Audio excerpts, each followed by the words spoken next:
ಬೆಳಗಾವಿ ಜಿಲ್ಲೆಯಲ್ಲಿ ಸಪ್ತ ನದಿಗಳ ಅಟ್ಟಹಾಸ ಜೋರಾಗಿದ್ದು ಕುಂದಾನಗರಿಯಲ್ಲಿ 600 ಗ್ರಾಮಗಳಿಗೆ ಜಲಕಂಟಕ ಎದುರಾಗಿದೆ. ಊರು ಇಲ್ಲದೆ ಸೂರು ಇಲ್ಲದೆ ಜನ ಕಂಗೆಟ್ಟಿದ್ದು ಗಂಟು ಮೂಟೆ ಸಮೇತ ಬೀದಿಯಲ್ಲೇ ವಾಸ್ತವ್ಯ ಹೂಡಿದ್ದಾರೆ. ಇದೆಲ್ಲವನ್ನು ನೋಡೋಣ ಪ್ರವಾಹ ಅವಾಂತರ ನ್ಯೂಸ್ ಎಕ್ಸ್‌ಪ್ರೆಸ್‌ನಲ್ಲಿ.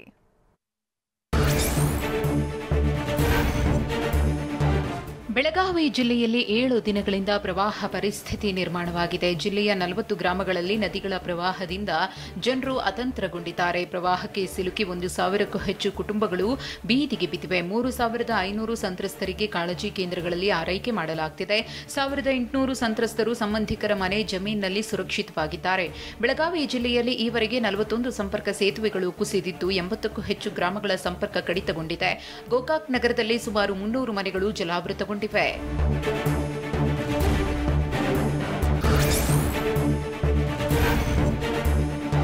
ಕೃಷ್ಣಾ ನದಿ ಅಬ್ಬರಕ್ಕೆ ಬೆಳಗಾವಿ ಜಿಲ್ಲೆಯ ಮಾಂಗವಸ್ತಿ, ಮೊಲಿಗಡ್ಡಿ ಗ್ರಾಮಗಳು ಮುಳುಗಿವೆ.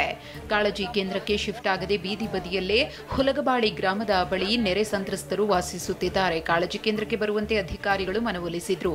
ಕಾಳಜಿ ಕೇಂದ್ರಕ್ಕೆ ಶಿಫ್ಟ್ ಆಗಲ್ಲ, ಶಾಶ್ವತ ಪರಿಹಾರ ಕಲ್ಪಿಸಿ ಅಂತ ನೆರೆ ಸಂತ್ರಸ್ತರು ಪಟ್ಟು ಹಿಡಿದಿದ್ದಾರೆ.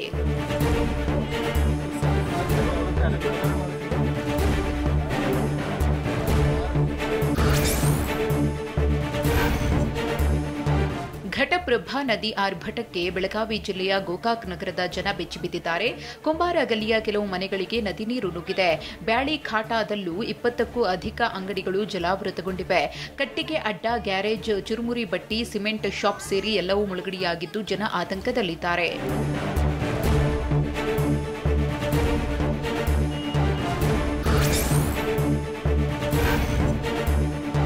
ಬೆಳಗಾವಿ ಜಿಲ್ಲೆಯಲ್ಲಿ ಪ್ರವಾಹದ ನಡುವೆ ಮೊಸಳೆಗಳ ಕಾಟ ಶುರುವಾಗಿದೆ. ಬೈಲಹೊಂಗಲ ತಾಲೂಕಿನ ಮಾಟೊಳ್ಳಿ ಗ್ರಾಮದ ಮಲಪ್ರಭಾ ನದಿ ತೀರದಲ್ಲಿ ಬೃಹತ್ ಮೊಸಳೆ ಪ್ರತ್ಯಕ್ಷವಾಗಿದೆ. ಸುಮಾರು 10 ಅಡಿ ಉದ್ದದ ಮೊಸಳೆ ಕಂಡು ಗ್ರಾಮಸ್ಥರು ಆತಂಕಗೊಂಡಿದ್ದಾರೆ. ಸ್ಥಳೀಯರೊಬ್ಬರ ಮೊಬೈಲ್ನಲ್ಲಿ ಮೊಸಳೆ ಓಡಾಟದ ದೃಶ್ಯ ಸೆರೆ ಹಿಡಿಯಲಾಗಿದೆ. ಗ್ರಾಮಕ್ಕೆ ನೀರು ನುಗ್ಗಿದ್ರಿಂದ ಜನರು ಆತಂಕದಲ್ಲಿದ್ದಾರೆ. ಇತ್ತೀಚೆಗಷ್ಟೇ ವೇದಗಂಗಾ ನದಿಯಲ್ಲೂ ಮೊಸಳೆ ಪ್ರತ್ಯಕ್ಷವಾಗಿತ್ತು.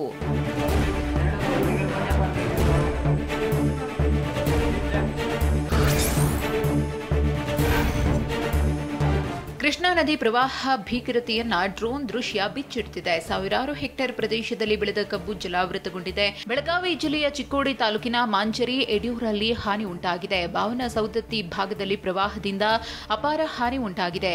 ಎಡೂರು, ಅಂಕಲಿ ಗ್ರಾಮಗಳಿಗೆ ಪ್ರವಾಹದ ನೀರು ನುಗ್ಗಿದೆ.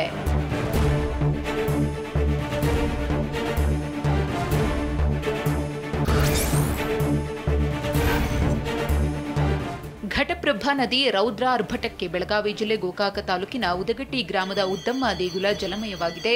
ನೀರಿನಲ್ಲಿಯೇ ದೇಗುಲದ ಅರ್ಚಕರು ಪೂಜೆ ಸಲ್ಲಿಸಿದ್ದಾರೆ. ಗರ್ಭಗುಡಿಯವರೆಗೂ ಘಟಪ್ರಭಾ ನದಿ ನೀರು ಆವರಿಸಿದೆ.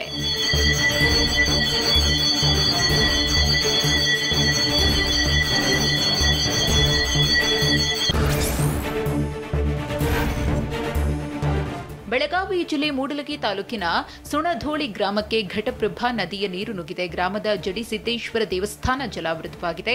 ದೇಗುಲದ ಆವರಣದ ಮಳಿಗೆಗಳಿಗೂ ನದಿ ನೀರು ನುಗ್ಗಿದೆ. ಹಲವು ಮನೆಗಳಿಗೆ ನೀರು ನುಗ್ಗುವ ಆತಂಕದಲ್ಲಿ ಗ್ರಾಮಸ್ಥರಿದ್ದಾರೆ.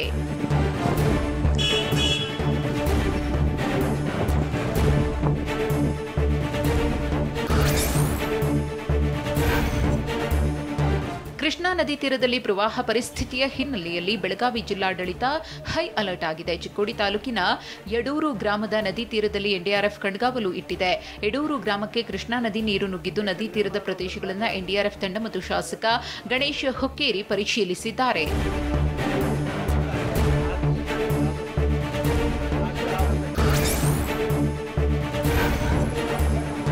ಬೆಳಗಾವಿ ಜಿಲ್ಲೆ ಗೋಕಾಕ್ ನಗರದ ಪ್ರವಾಹ ಪೀಡಿತ ಪ್ರದೇಶಗಳಿಗೆ ಶಾಸಕ ರಮೇಶ್ ಜಾರಕಿಹೊಳಿ ಭೇಟಿ ನೀಡಿದ್ದಾರೆ. ಗೋಕಾಕ್ನ ದನದಪೇಟೆ, ಲೋಳಸೂರ, ಚಿಕ್ಕೋಳ್ಳಿ ಸೇತುವೆಗೆ ಭೇಟಿ ನೀಡಿ ನೀರಿನ ಒಳಹರಿವಿನ ಪ್ರಮಾಣ, ಪರಿಸ್ಥಿತಿ ಬಗ್ಗೆ ಮಾಹಿತಿ ಪಡೆದಿದ್ದಾರೆ. ಶಾಸಕ ರಮೇಶ್ಗೆ ನಗರಸಭೆ ಅಧಿಕಾರಿಗಳು, ಪೊಲೀಸರು ಸಾಥ್ ನೀಡಿದ್ದಾರೆ.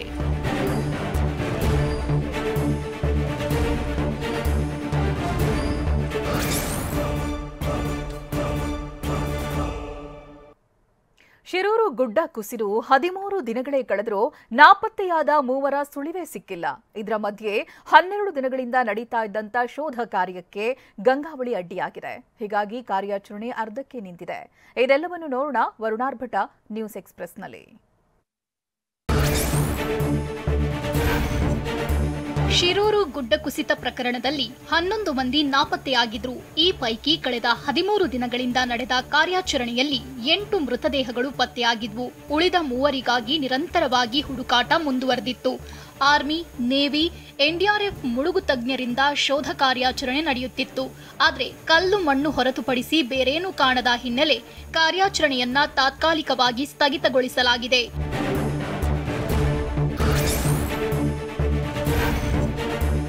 ಉತ್ತರ ಕನ್ನಡ ಜಿಲ್ಲೆಯ ಶಿರೂರು ಬಳಿ ಗುಡ್ಡ ಕುಸಿತ ಪ್ರಕರಣದ 13ನೇ ದಿನದ ಶೋಧ ಕಾರ್ಯ ಸ್ಥಗಿತಗೊಂಡಿದೆ.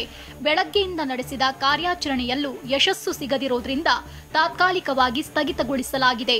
ಆರ್ಮಿ, ನೇವಿ ಹಾಗೂ ನಿವೃತ್ತ ಸೇನಾ ತಂಡ ಗುರುತಿಸಿದ ಪಾಯಿಂಟ್ನಲ್ಲಿ ನಿನ್ನೆಯಿಂದಲೂ ಸ್ಕೂಬಾ ಡೈವ್ ಮೂಲಕ ಕಾರ್ಯಾಚರಣೆ ನಡೆಸಲಾಗಿತ್ತು.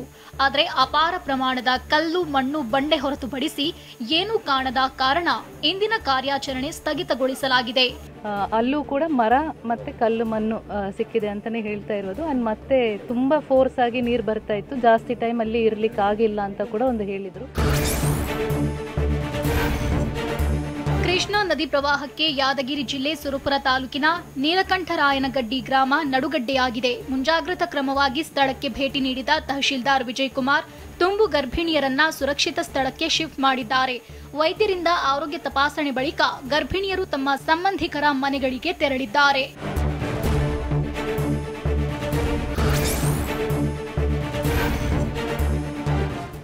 ಮಹಾರಾಷ್ಟ್ರದಲ್ಲಿ ಧಾರಾಕಾರ ಮಳೆ ಹಿನ್ನೆಲೆ ಕೃಷ್ಣಾ ನದಿಗೆ ಭಾರಿ ಪ್ರಮಾಣದ ನೀರು ಬಿಡುಗಡೆ ಮಾಡಲಾಗಿದೆ.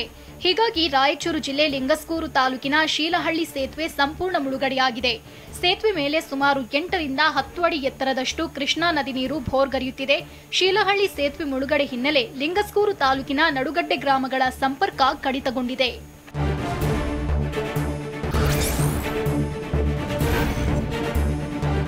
ಮಹಾರಾಷ್ಟ್ರದಲ್ಲಿ ಭಾರಿ ಮಳೆ ಹಿನ್ನೆಲೆ ಕೃಷ್ಣಾ ನದಿ ಆರ್ಭಟ ಜೋರಾಗಿದೆ. ಬಾಗಲಕೋಟೆ ಜಿಲ್ಲೆಯ ಜಮಖಂಡಿ ತಾಲೂಕಿನ ಶೂರ್ಪಾಲಿ ಗ್ರಾಮದ ಲಕ್ಷ್ಮೀ ನರಸಿಂಹ ದೇವಾಲಯ ಜಲಾವೃತಗೊಂಡಿದೆ. ಗ್ರಾಮದ ಕಬ್ಬು, ಉದ್ದು, ಜೋಳ, ತೊಗರಿ ಬೆಳೆ ನೀರು ಪಾಲಾಗಿದೆ.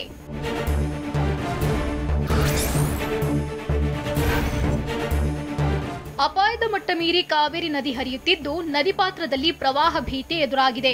ಮಂಡ್ಯ ಜಿಲ್ಲೆ ಶ್ರೀರಂಗಪಟ್ಟಣದಲ್ಲಿರುವ ರಾಮಕೃಷ್ಣ ವಿವೇಕಾನಂದ ಆಶ್ರಮ ಸಂಪೂರ್ಣ ಮುಳುಗಡೆಯಾಗಿದೆ. ಆಶ್ರಮದ ಒಳಗೆ ಜನರು ಹೋಗದ ಪರಿಸ್ಥಿತಿ ನಿರ್ಮಾಣವಾಗಿದೆ. ನೀರಿನಲ್ಲಿ ತೆಂಗಿನ ಮರಗಳು ಮುಳುಗಡೆಯಾಗಿವೆ.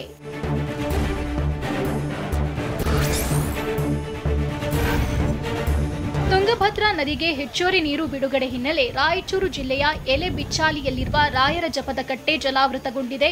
ಮಂತ್ರಾಲಯದಿಂದ 30 ಕಿಲೋಮೀಟರ್ ದೂರದಲ್ಲಿರುವ ಎಲೆಬಿಚ್ಚಾಲಿ ಗ್ರಾಮದಲ್ಲಿ ರಾಯರು 13 ವರ್ಷ ತಪಸ್ಸು ಮಾಡಿದ್ರು ಎಂಬ ಪ್ರತೀತಿ ಇದೆ.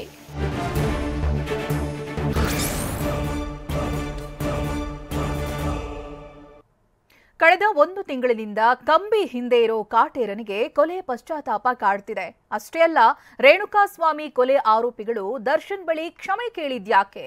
ಜೈಲಿಂದ ರಿಲೀಸ್ ಆದ ಕೈದಿ ಸಿದ್ದಾರೂಢ ಸುಳ್ಳು ಹೇಳದ್ನ? ನೋಡೋಣ ಕ್ಷಮಿಸಿಬಿಡಿ ಬಾಸ್ ನ್ಯೂಸ್ ಎಕ್ಸ್‌ಪ್ರೆಸ್‌ನಲ್ಲಿ.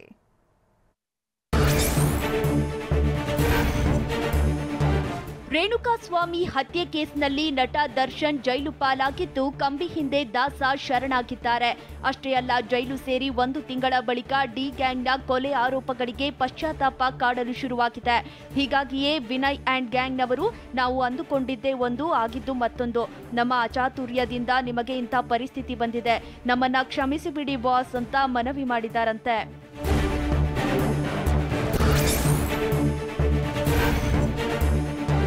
ತಾವು ಮಾಡಿದ ತಪ್ಪಿಗೆ ನಿಮಗೆ ಇಂಥ ಪರಿಸ್ಥಿತಿ ಇದೆ ಅಂತ ವಿನಯ್ ಮತ್ತು ಗ್ಯಾಂಗ್ನವರು ಪಶ್ಚಾತ್ತಾಪ ಪಡ್ತಿದ್ದು, ಇಷ್ಟು ದಿನ ದಾಸನ ಜೊತೆ ಮಾತನಾಡದಿದ್ದ ಅವರು ಈಗ ನಮ್ಮನ್ನ ಕ್ಷಮಿಸಿ ಎಂದಿದ್ದಾರೆ.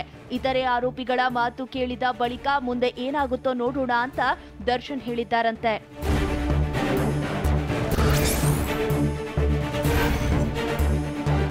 ರೇಣುಕಾಸ್ವಾಮಿ ಕೊಲೆ ಕೇಸ್ನಲ್ಲಿ ಸಿಲುಕಿರೋ ಇತರೆ ಆರೋಪಿಗಳಿಗೂ ಸಂಕಷ್ಟ ಶುರುವಾಗಿದೆ. ಆರೋಪಿಗಳಾದ ಅನುಕುಮಾರ್ ತಂದೆ ರಾಘವೇಂದ್ರ ತಾಯಿ ಸಹ ಮೃತಪಟ್ಟಿದ್ದಾರೆ. ನಾವು ಮಾಡಿದ ತಪ್ಪಿಗೆ ತಾಯಿ ಮುಖವನ್ನು ಕೂಡ ನೋಡದ ಪರಿಸ್ಥಿತಿ ಬಂತು ಅಂತ ಆರೋಪಿಗಳು ಜೈಲಿನಲ್ಲಿ ಕಣ್ಣೀರು ಹಾಕುತ್ತಿದ್ದಾರೆ. ಏನೋ ಮಾಡಲು ಹೋಗಿ ನಾವು ಕುಟುಂಬ ಕಳೆದುಕೊಂಡೆವು ಅಂತ ಬ್ಯಾರಕ್ನಲ್ಲಿ ಬೇರೆ ಖೈದಿಗಳ ಬಳಿ ಆರೋಪಿ ರಾಘು ಅಳಲು ತೋಡಿಕೊಂಡಿದ್ದಾನೆ.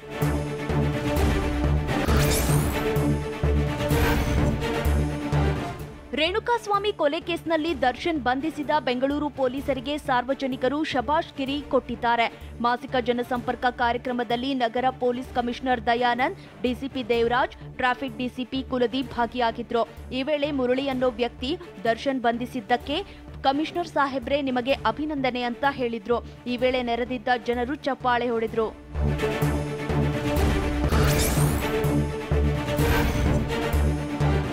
ಕೊಲೆ ಕೇಸ್ನಿಂದ ದರ್ಶನ್ ಜೈಲು ಸೇರಿದ್ರೂ ಸಹ ಅವರ ಅಭಿಮಾನಿಗಳ ಅಭಿಮಾನದ ಕ್ರೇಜ್ ಇನ್ನೂ ನಿಂತಿಲ್ಲ. 6106 ಸಂಖ್ಯೆ ಜೈಲು ಕಂಬಿ ಹಿಂದೆ ದರ್ಶನ್ ಶಾಶ್ವತ ಹಚ್ಚೆ ಹಾಕಿಸಿಕೊಂಡಿದ್ದಾರೆ. ಟಿ ನರಸೀಪುರ ತಾಲೂಕು ಬನ್ನೂರು ನಿವಾಸಿ ಧನುಷ್ ಎಂಬಾತ ತಲೆಯ ಕೂದಲಿನಲ್ಲಿ 6106 ಬರೆಸಿಕೊಂಡು ಅಭಿಮಾನ ಮೆರೆದಿದ್ದಾರೆ.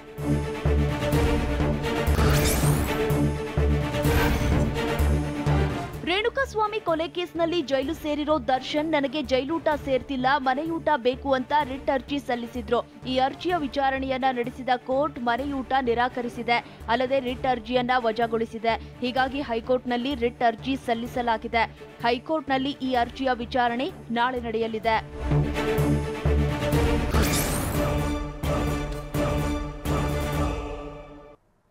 ಮುಡಾ ಹಗರಣದಿಂದ ಪಾರಾಗಲು ದೇಸಾಯಿ ಆಯೋಗ ರಚನೆ ಮಾಡಲಾಗಿದೆ ಅಂತ ಎಚ್.ಡಿ. ಕುಮಾರಸ್ವಾಮಿ ವಾಗ್ದಾಳಿ ನಡೆಸಿದರು. ಬಿಜೆಪಿಯಲ್ಲಿ ಈಶ್ವರಪ್ಪನವರಿಗೆ ಅನ್ಯಾಯ ಮಾಡಿದ್ರು ಅಂತ ಗುಡುಗಿದ ಯತ್ನಾಳ್. ಇದೆಲ್ಲವನ್ನು ನೋಡೋಣ ಹಗರಣ ಹಂಗಾಮ ನ್ಯೂಸ್ ಎಕ್ಸ್‌ಪ್ರೆಸ್ನಲ್ಲಿ.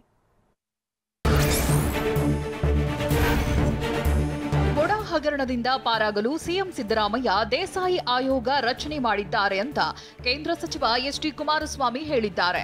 ಮೈಸೂರಿನಲ್ಲಿ ಮಾತನಾಡಿದ ಅವರು, ದೇಸಾಯಿ ಆಯೋಗದ ವರದಿಯನ್ನ ತಗೊಂಡು ನೆಕ್ಕಲು ಆಗುತ್ತಾ? ಈ ಸರ್ಕಾರ ಹಾಗೂ ಸಿದ್ದರಾಮಯ್ಯ ಒಂದು ಕ್ಷಣವೂ ಮುಂದುವರಿಬಾರದು ಅನ್ನೋದು ನನ್ನ ಆಶಯ ಅಂತ ಹೇಳಿದ್ರು.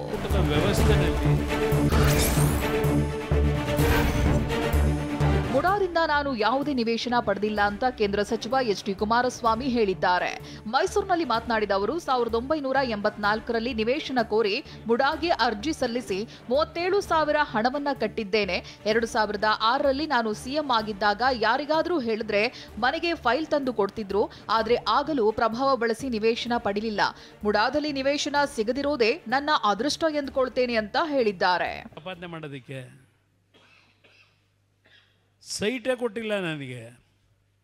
40 ವರ್ಷ ಆಯಿತು. 37,000 ದುಡ್ಡು ಅಲ್ಲೇ ಬಿದ್ದೈತೆ. ಇಲ್ಲಿ ಸೈಟಿಗೆ ನಾನು ಅಪ್ಲೈ ಮಾಡಿದ್ನಲ್ಲ, ಯಾರಿಗಾದ್ರೂ ಫೋನ್ ಮಾಡಿದ್ದೀನ? ಯಾರಿಗೂ ಫೋನ್ ಮಾಡಿಲ್ಲ. ನಾನು ನನ್ನ ಅಧಿಕಾರ ದುರುಪಯೋಗನೂ ಪಡಿಸ್ಕೊಂಡಿಲ್ಲ. ಇಲ್ಲಿ ಪಾಪ ನಿಮ್ಮದು ಕಪ್ಪು ಚುಕ್ಕೆ ಇಲ್ಲವಲ್ಲ, ಕಪ್ಪು ಚುಕ್ಕೆ ಇಲ್ಲ ಅಂತ ಹೇಳಿದಿರಲ್ಲ. ಮುಡಾ ಹಗರಣದಲ್ಲಿ ಯಡಿಯೂರಪ್ಪ ಇದ್ದಾನೋ, ವಿಜೇಂದ್ರ ಇದ್ದಾನೋ, ಯಡಿಯೂರಪ್ಪನ ಅಕ್ಕನ ಮಕ್ಕಳು ಇದ್ದಾರೋ, ರಾಜೀವ್ ಅದಾನೋ, ಮತ್ಯಾರಿದ್ದಾರೆ? ಎಲ್ಲರೂ ಸಿಕ್ಕು ಬೀಳ್ತಾರೆ ಅಂತ ಬಸನಗೌಡ ಯತ್ನಾಳ್ ಹೇಳಿದ್ದಾರೆ. ವಿಜಯಪುರದಲ್ಲಿ ಮಾತನಾಡಿದ ಅವರು, ರಾಜೀವ್ ಯಾರೆಂದು ವಿಜೇಂದ್ರ ಹೇಳಬೇಕು, ಯಡಿಯೂರಪ್ಪ ಶಿಷ್ಯನೋ ಏನು ವಿಜೇಂದ್ರ ಶಿಷ್ಯನೋ ಎಂದು ಹೇಳಬೇಕು. ಅವರನ್ನೇ ಕೇಳಿ, ರಾಜು ನಿಮ್ಮ ಶಿಷ್ಯ ಇದ್ದಾನೆ, ಯಾಕೆ ಪಾದಯಾತ್ರೆ ಮಾಡ್ತಿದ್ದೀರಿ ಅಂತ ವಿಜೇಂದ್ರನನ್ನ ಕೇಳಬೇಕು ಅಂದ್ರು. ಯಡಿಯೂರಪ್ಪನವರ ನಿಮ್ಮ ಅಕ್ಕನ ಮಕ್ಕಳಿಗೆ ಎಟ್ಟು ಕೊಟ್ಟಿರಿಪಲ್ಲ ಸೈಟ್ಗಳು, ರಾಜೀವ್ ನಿಮ್ಮ ಶಿಷ್ಯ ಹೋದು ಅಲ್ಲೋ. ಲೋಕಸಭಾ ಚುನಾವಣೆ ಬಂದಾಗ ರಾಜೀವ್ ಯಾಕೆ ಕಾಂಗ್ರೆಸ್ ಸೇರ್ದ ಅಂದ್ರೆ ಕಾಂಗ್ರೆಸ್ಗೆ ಸಪೋರ್ಟ್ ಇಂಡೈರೆಕ್ಟ್ಲಿ ಮೈಸೂರಿಗೆ ಗೆಲ್ಲಾಕ, ಚಾಮರಾಜನಗರ ಗೆಲ್ಲಾಕ. ಮತ್ತೊಂದು ಕಡೆ ದರ್ಶನ್ ಭೇಟಿಯಾಗಿದ್ದೀನಿ ಅಂತ ಸಿದ್ದಾರೂಢ ಸುಳ್ಳು ಕತೆ ಕಟ್ಟಿದ್ನಾ ಅನ್ನೋ ಅನುಮಾನ ಶುರುವಾಗಿದೆ. ಈ ಸುದ್ದಿಗಳನ್ನು ನೋಡೋಣ ಸಮಗ್ರ ನ್ಯೂಸ್ ಎಕ್ಸ್‌ಪ್ರೆಸ್ನಲ್ಲಿ. ರೇಣುಕಾಸ್ವಾಮಿ ಕೊಲೆ ಕೇಸ್ನಲ್ಲಿ ಜೈಲಿನಲ್ಲಿರುವ ದರ್ಶನ್ ಭೇಟಿಯಾಗಿದ್ದೇನೆಂದು ಸನ್ನಡತೆ ಮೇಲೆ ಬಿಡುಗಡೆಯಾಗಿದ್ದ ಸಿದ್ದಾರೂಢ ಸುಳ್ಳು ಕಥೆ ಕಟ್ಟಿದ್ನಾ ಅನ್ನೋ ಅನುಮಾನ ಶುರುವಾಗಿದೆ. ದರ್ಶನ್ ಭೇಟಿ ಮಾಡಿಸಲೇ ಇಲ್ಲವೆಂದು ಕಾರಾಗೃಹ ಇಲಾಖೆಗೆ ಜೈಲಾಧಿಕಾರಿಗಳು ವರದಿ ನೀಡಿದ್ದಾರೆ. ದರ್ಶನ್ ಭದ್ರತಾ ಸೆಲ್ನಲ್ಲಿದ್ದು ಯಾರಿಗೂ ಅವಕಾಶ ಕೊಡಲಿಲ್ಲ ಅಂತ ತಿಳಿಸಿದ್ದಾರೆ. ಸರ್, ಇದೇ ತಿಂಗಳು 8/7/2024 ಅಂದರೆ ಸೋಮವಾರ ಅವರನ್ನು ಭೇಟಿ ಮಾಡ್ತೀನಿ. ನಾನು ಭೇಟಿ ಮಾಡಿದಾಗ ಸರ್ ಅಲ್ಲಿ ಯಾರೂ ಇಲ್ಲ ಸರ್ ಅವ್ರ ಜೊತೆಗೆ. 10 ನಿಮಿಷ ಅವ್ರ ಹತ್ರ ಇರ್ತೀನಿ ಸರ್ ನಾನು, 10 ನಿಮಿಷ ಅಂದರೆ 10 ನಿಮಿಷ ಧ್ಯಾನ ಮಾಡಿಸ್ತೀನಿ ನಾನು ಅವ್ರಿಗೆ, 2 ನಿಮಿಷ ಅವ್ರ ಜೊತೆ ಮಾತಾಡ್ತೀನಿ ಅಷ್ಟೇ. 12 ನಿಮಿಷ ಅವ್ರ ಜೊತೆ ಇದ್ದೀನಿ ಸರ್ ಅಷ್ಟೇ.